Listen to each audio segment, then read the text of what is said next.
തിരുവനന്തപുരം പാലോട് നവവധു ഇന്ദുജ ആത്മഹത്യ ചെയ്ത കേസിൽ പുറത്തുവരുന്നത് വഴിവിട്ട സൗഹൃദങ്ങളുടെ ചില കഥകളാണ്. യുവതിയുടെ മരണത്തിന് പിന്നാലെ ഇവരുടെ പൂർവ്വകാല സൗഹൃദങ്ങളും പോലീസ് പരിശോധിക്കുന്നുണ്ട്.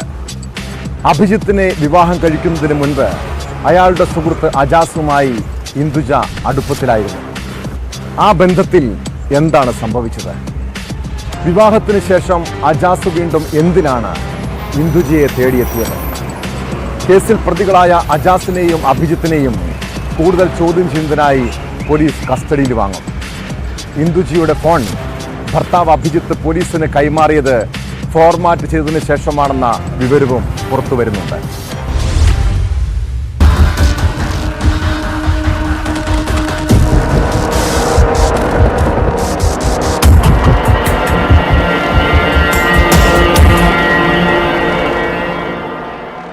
ഇന്ദുജയുടെ ആത്മഹത്യയ്ക്ക് വഴിയൊരുക്കിയത് അജാസിന്റെയും അഭിജിത്തിന്റെയും പ്രവൃത്തിയാണെന്ന് തെളിയിക്കുന്ന കൂടുതൽ തെളിവുകൾ ഇനിയും പുറത്തുവരാനുണ്ട്.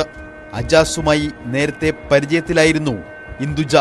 പിന്നീട് അജാസിന്റെ സുഹൃത്തായ അഭിജിത്തുമായി പരിചയത്തിലാവുകയും തുടർന്ന് വിവാഹിതരാകുകയും ചെയ്തു. അജാസ് കൂടി നിർബന്ധിച്ചാണ് പെൺകുട്ടിയെ അഭിജിത്തുമായുള്ള വിവാഹത്തിന് സമ്മതിപ്പിച്ചത്. എന്നാൽ ഇരുവരും പിന്നീട് മാനസികമായി പെൺകുട്ടിയെ പീഡിപ്പിക്കുകയായിരുന്നുവെന്നാണ് പോലീസ് പറയുന്നത്. തൂങ്ങിമരിച്ച നിലയിൽ കണ്ടെത്തിയ ഇന്ദുജയെ ആശുപത്രിയിലേക്ക് കൊണ്ടുപോയത് ഭർത്താവ് അഭിജിത്തായിരുന്നു. ഇന്ദുജയുടെ മൊബൈൽ ഫോൺ കയ്യിൽ കരുതിയായിരുന്നു അഭിജിത്ത് ആശുപത്രിയിലെത്തിയത്.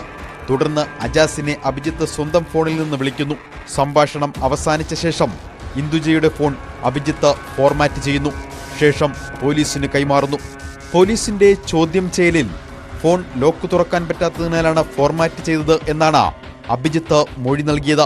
എന്നാൽ ആ മൊഴി അത്ര വിശ്വസനീയമായി പോലീസ് കരുതിയിട്ടില്ല.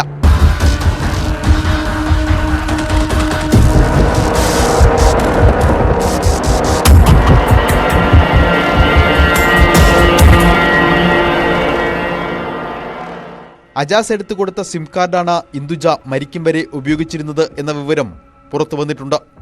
ഈ ഫോണും ഫോറൻസിക് പരിശോധനയ്ക്ക് പോലീസിന് കൈമാറി. സംഭവത്തിൽ കൂടുതൽ പേരുടെ മൊഴിയെടുക്കാനാണ് പോലീസ് നീക്കം. അഭിജിത്തിന്റെ മാതാപിതാക്കളുടെ അടക്കം മൊഴി രേഖപ്പെടുത്തും. ഒപ്പം ഇരുവരെയും കസ്റ്റഡിയിൽ വാങ്ങി കൂടുതൽ ചോദ്യം ചെയ്യലിന് വിധേയമാക്കും. ഇരുവരും ബോധപൂർവം പെൺകുട്ടിയെ ആത്മഹത്യയിലേക്ക് തള്ളിവിടുകയായിരുന്നു എന്ന സൂചനകളും പുറത്തുവരുന്നുണ്ട്.